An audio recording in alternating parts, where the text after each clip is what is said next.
1. Good afternoon. Today is June 4th, 2024. The Community Development Committee, yours truly, Tyrone Johnson, Chair. We do have Councilman Tim Andrew, Councilwoman Amanda Cook, and Councilwoman McKeever that are currently here.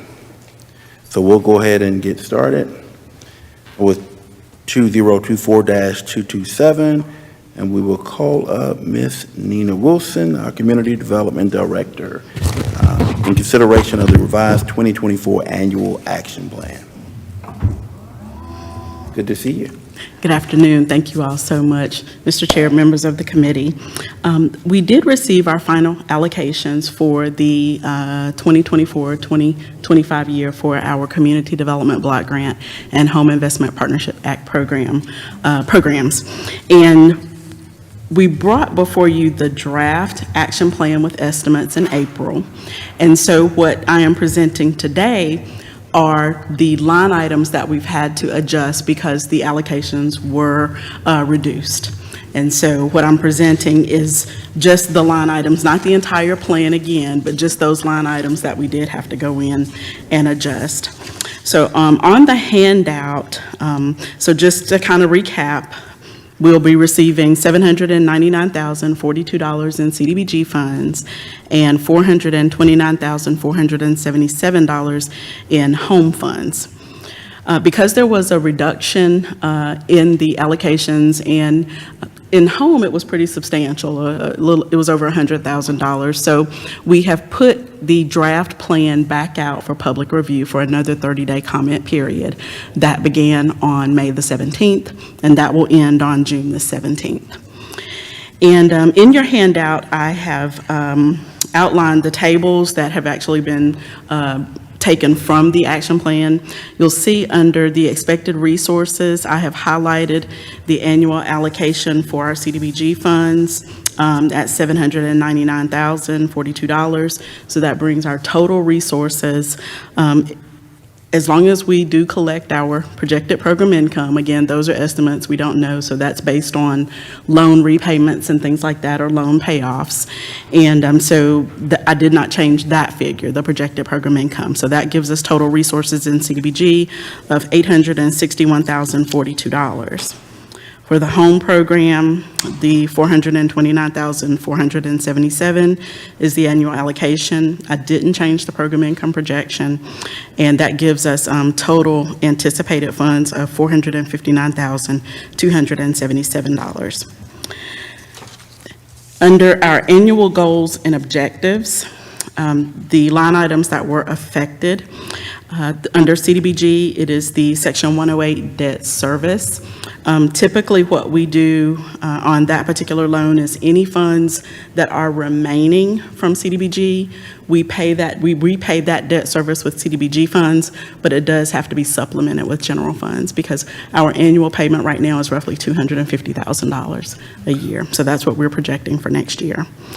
And then the projects under the home program, we're looking at reducing the CHODO activities, our community housing development organizations that you all had the opportunity to meet at our last meeting. We will have to do some reductions there as far as the funding that is dedicated to them. Because our administrative dollar amounts, or our amounts allocated for administration, are percentages, because those are reductions, it also affects what we can spend for our operating and salaries and things like that. So we also had to reduce the CDBG allocation for admin and for home. So we've reduced both of those line items. Now on the general fund side, from the time that we presented the draft, we did receive the proposed budget from our budget office. And so we did make an adjustment to the general fund allocation and administration based on what the budget office gave us. And that was actually an increase. It was an increase of about $4,000. And when we look at the project summaries, again, that just kind of recaps on the next table just sort of recaps the individual activity that is being affected. And where I have the home funds for the Choto activities of $298,649, it does correspond to the $313,649 in the annual goals and objectives table, but that includes a $15,000 operating set aside, and we did not change that. So that $15,000 is still there. The only number that is being affected is the actual funds for construction. And so we had to go in and reduce the projected number of units as well. So we've reduced those for Habitat and for Community Housing Solutions. And for the other line items, again, it's the Section 108 loan repayment and the general administration figures. So those all kind of correlate. We have several tables within the plan that the information is kind of redundant, but just to kind of show you where those changes will be made in the plan, I wanted you all to see those tables and see those numbers. When we presented in April, at that time, the Citizens Advisory Council had not made recommendations for our public services activities for the nonprofits. So they have reviewed the applications and have scored them. And the proposed agencies that we are looking to potentially fund for next year include the Housing Authority of the City of High Point at $4,200, Senior Resources of Guilford at $18,000, Helping Hands, $8,000, the Salvation Army Boys and Girls Club, $15,500. The Arc of High Point, $14,000. Operation Excel, $6,000. TAG Art Club at $4,000. And the Heroes Center, $5,300. So that's a total of $75,000 for public services activities that would be funded out of CDBG. Are there any questions? Councilman Andrew, I thought that some of these public service agencies' funding came from the general fund. Not in the action plan. The only thing that we present are funds that are specifically CDBG. That's the only thing that we include in the action plan. We don't include any of the allocations from the city's budget, from the general fund. Okay, for so that's those a programs. separate line item. Those separate accounting units, yes, separate budgets. Because if I remember right, it was a third of this 1 cent that's allocated to these agencies. Okay. Just wanted to clarify that. Thank you. It's a separate process, and then that flows through finance for it to work through those applications. Okay, thank you. Also, Councilman Johnson, also, were the home for $298,649, is that $15,000 included in that? No, it's not. The $313,649, that's under the annual goals and objectives, AP-20, that Okay. table. That $313,649 includes the Includes the $15,000. $15,000. So I just wanted to point out that $15,000 difference as to why it was not included in that specific activity, because operating cost is a separate contract, separate activity. Okay, perfect. And then a couple more questions. On a CDBG and the home fund, there's a line for program income. They're both about 7% or so of the total number. Is that typical average? I mean, you said it depends on loan repayments and things like that. Traditionally, have they been pretty steady, or is it? The loan repayments are actually decreasing because we have changed our program over the years. When the department first started doing housing rehab loans and down payment assistance loans, there was a repayment component, and so individuals were required to repay those funds. We have since shifted just about all of that to deferred loans. So as long as, and when we say deferred loans, they ultimately become grants as long as the individuals maintain the home as their primary residence. Very good, thank you.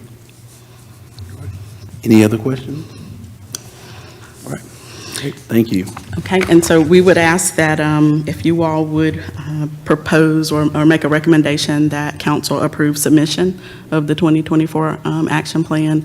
We'll be looking at submitting it on or around June 30th. Great. Would like to start that off?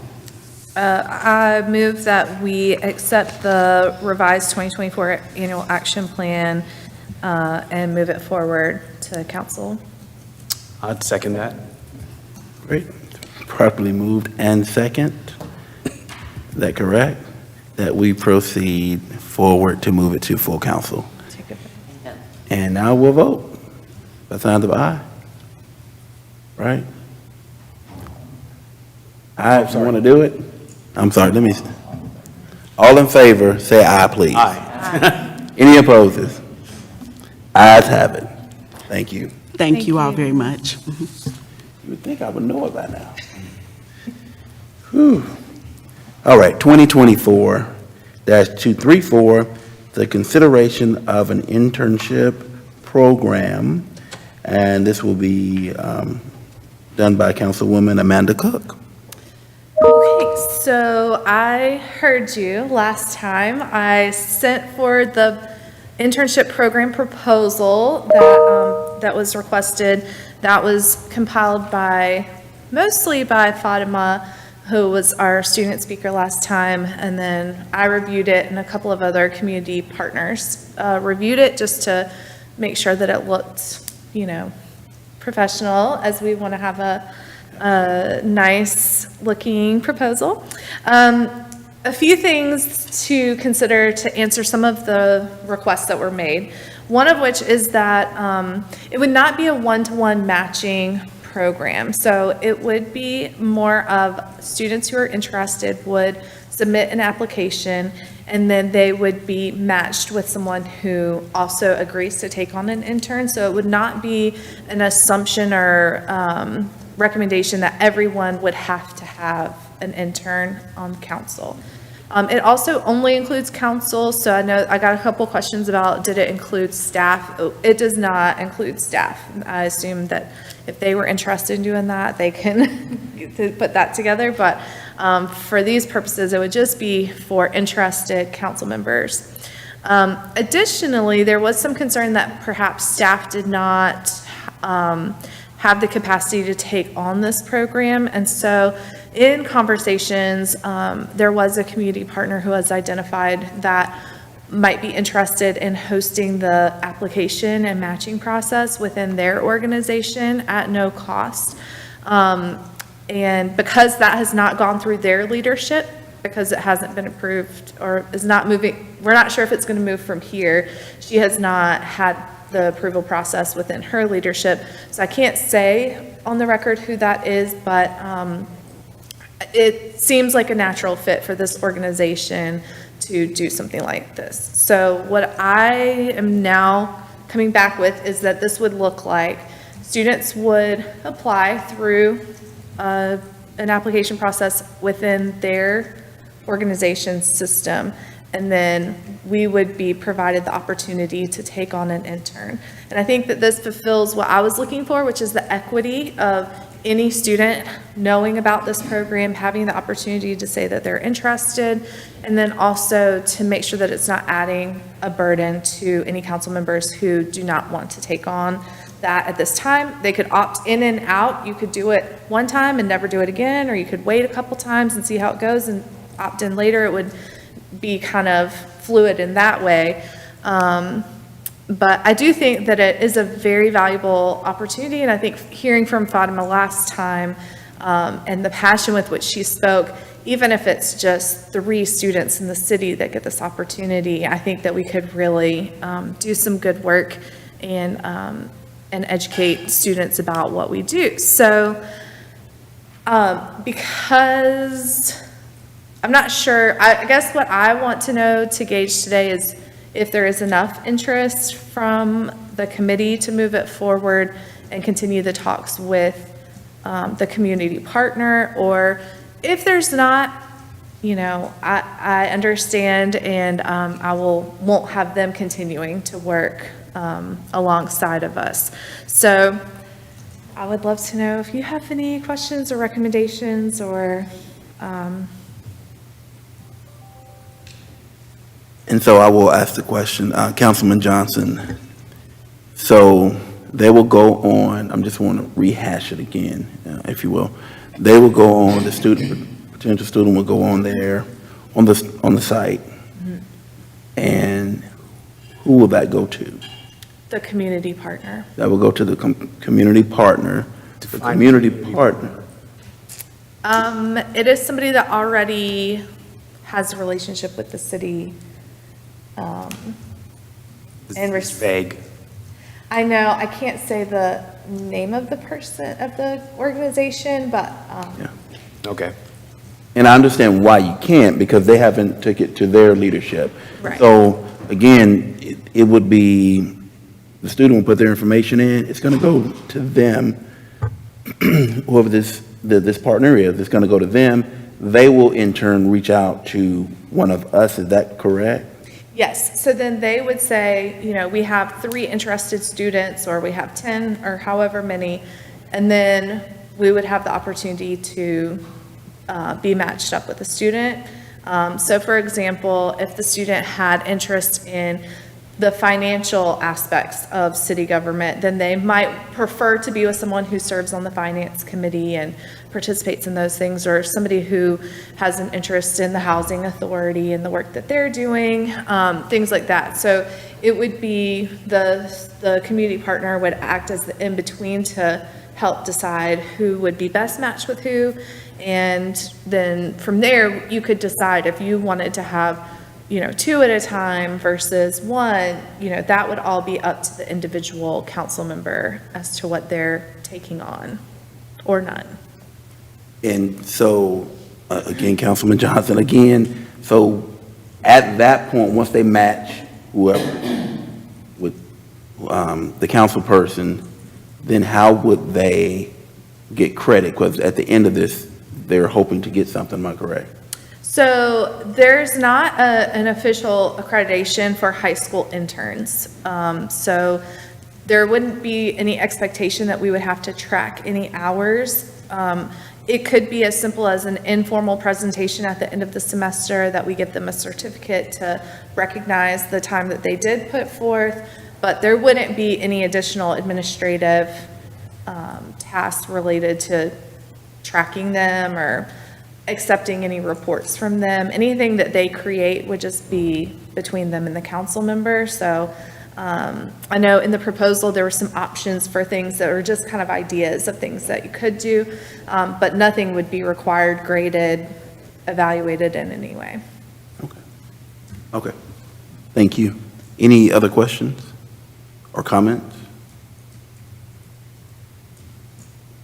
I see Councilman Andrew. I'm just trying to formulate thoughts.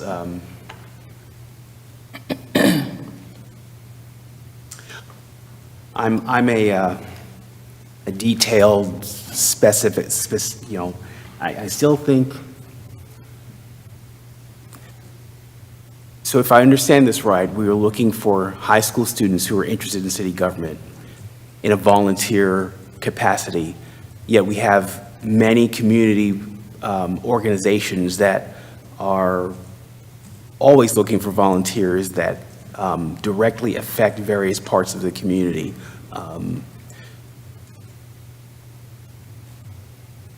So, I mean, are we being redundant? Is there a demand for this? I'm not sure.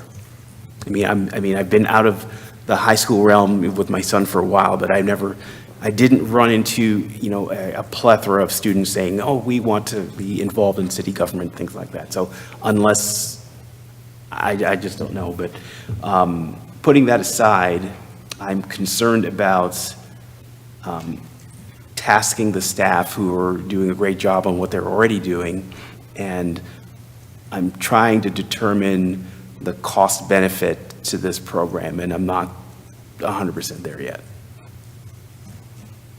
So I'm still thinking it through. Well, from my perspective, I don't think that we would be competing with other organizations. Many students volunteer for multiple organizations, so I think that any student who has an interest in volunteering is probably already doing that and will continue to do that. This would just be probably specifically for a small group of students. that have an interest in city government. I think it probably is more common in larger cities where government maybe has a bigger presence, but I do think that identifying future leaders and offering it in an equitable way to everyone in the city, if there is interest, is positive. And I tried to alleviate anything that would require the staff. So I think the only thing it would require of the staff would be to post the link to the application on our website. And then from there on, it wouldn't involve the staff, the city of High Point staff. So in general, only dealing with 3 high schools, High Point Central, Andrews, and Southwest, And then- if I'm correct. And then obviously it would be open to private schools or charter schools.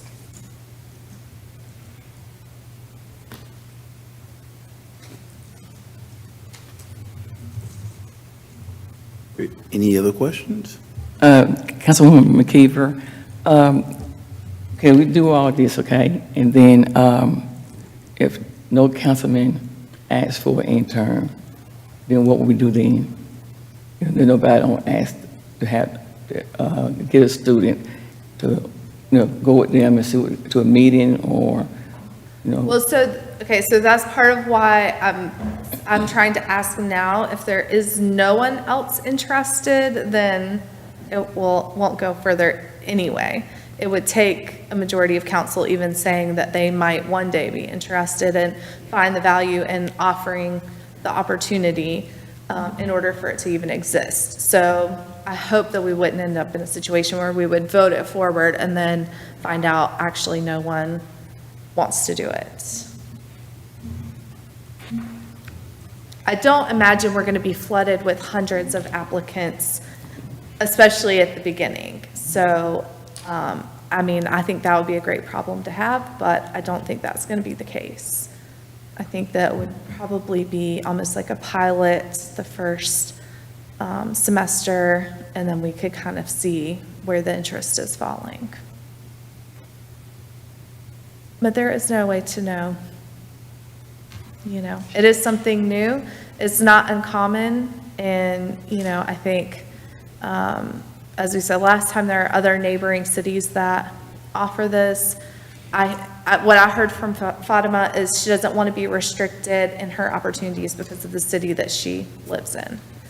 And so I didn't want to move forward with the mentoring that I'm already doing without bringing it to say I would like for it to be available to all kids in the city. I don't want it to be limited to just people who already have connections to council members or have the maturity to be making their own opportunities happen, like obviously this young lady did. But, if there's not any further interest, I don't take it personally. I will continue to do what I'm doing regardless. So I just wanted to bring it forward because I thought she had a great point. She really wanted it to be offered as well. so Councilwoman McKeever, is there any way that we can let her volunteer and with the council person or? Well, she already is. So she's doing, okay, she's doing it already, okay. So has anyone else approached or and said they'd like to be a part of the internship? I don't know, because it's not something that's offered. So currently, at this time, I have 2 student interns, and I also have a young professional who I'm mentoring. So there are people who just need to be told that this is something that exists. And so, I would hope that everyone would see that as a good thing to offer that access to maybe somebody who doesn't naturally have it or know where to start in the community, and just even spending a little bit of time with someone to help them navigate can be really powerful for them, but I would never mandate that anybody has to do it. Mr. Chair, may I offer up a suggestion? Absolutely. Yes, Greg sir. Ferguson, Deputy City Manager. I don't believe the full latest draft has been shared with the full council. I think it just went to the committee. So there might be a way to share that with the full council and then do a little informal one-on-one polling to see how much interest there might be before the next step of engaging that organization and them putting it out during the school year and getting a number of applicants, and then there not being but one or two that had that interest. So Right. that might be, now that this committee's got the latest draft, kind of, it's jumping a step in some respects, but if you don't want to get it on the full council, it might be best just to kind of have some one-on-one conversations offline. That's reasonable. Yeah. Yes. Thank you. I will say that I have done some one-on-one with the information that I've had. Of course, we've gotten more information. The last information I did not yet, so, but we can do that again on a more open one-on-one. 'Cause I believe that'll be good. I will say this, that I do believe, I'm not saying it's not a good thing, it's always a good thing when we can engage our young folks, our community, our partners. I think it's always a great idea. But my main thing, as I said on the last time, I wouldn't want to put any other hardships on our current staff. And I believe you answered that question in regards to there wouldn't be much for them to do. So that is definitely one thing that I believe us four do not want to do, because we know the tasks that they have before them. And we asked a lot of you all. And we expect a lot from you all, okay? And just like you all expect a lot from us, so, and our citizens do too. So I would say let's do our due diligence and let's do the one-on-one, okay? And I would say that Councilwoman Amanda Cook, if you could do the one-on-one, and then as chair will let me know, and then we'll go from there. Okay.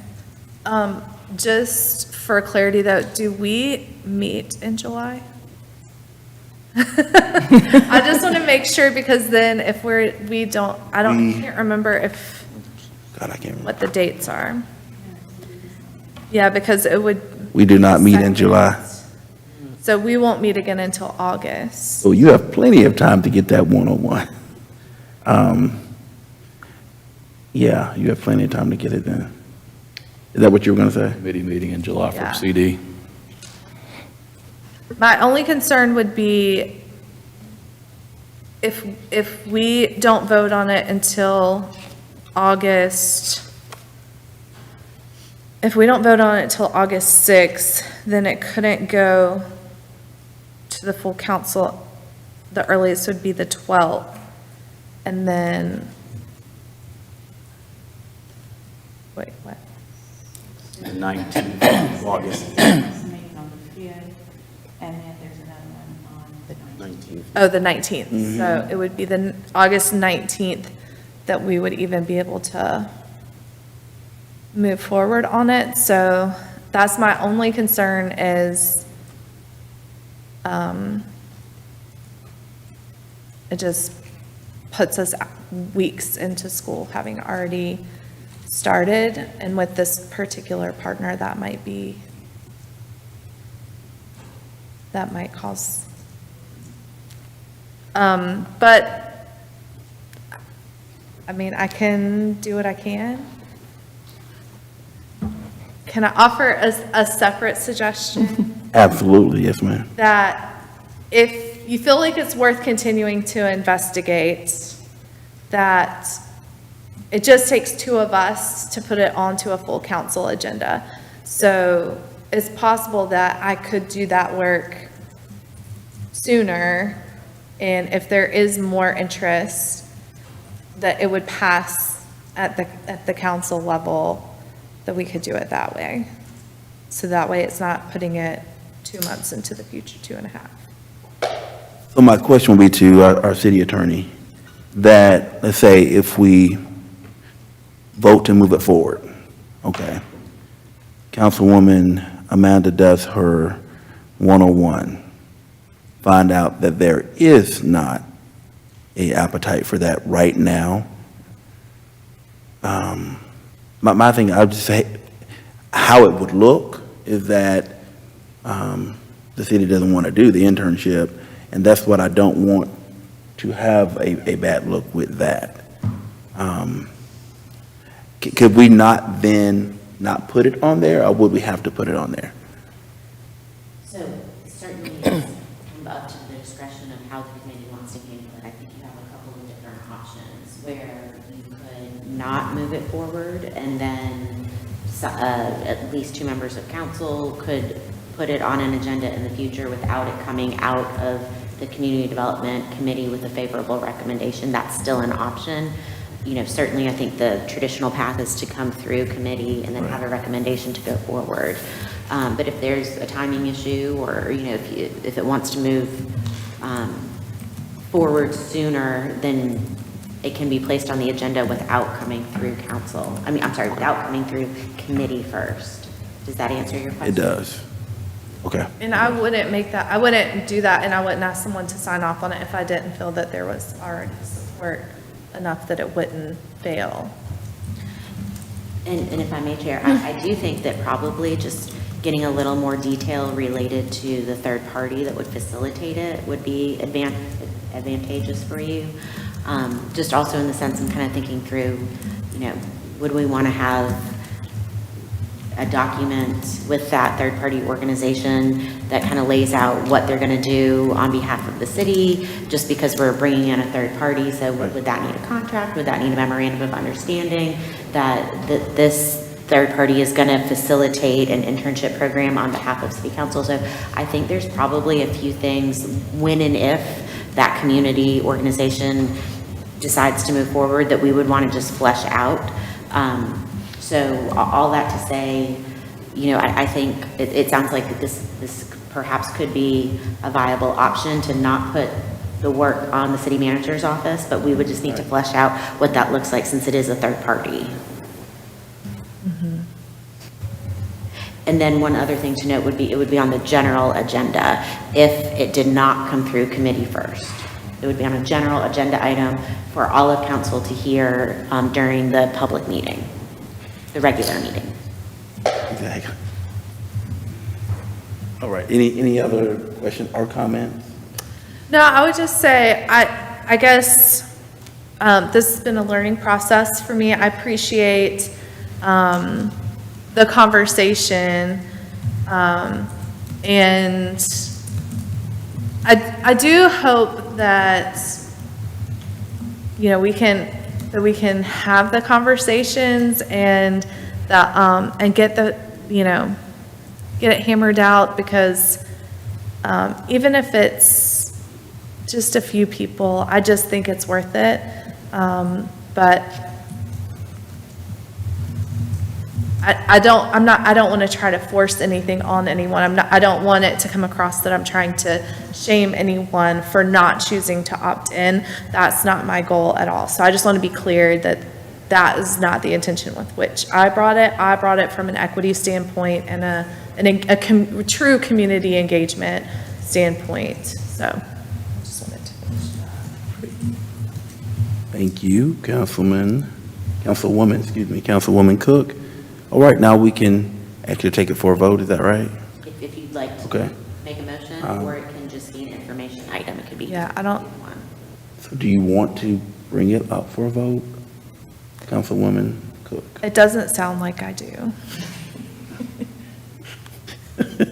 It sounds like I would like to close the information session and go see if Get some more information. there's some more interest.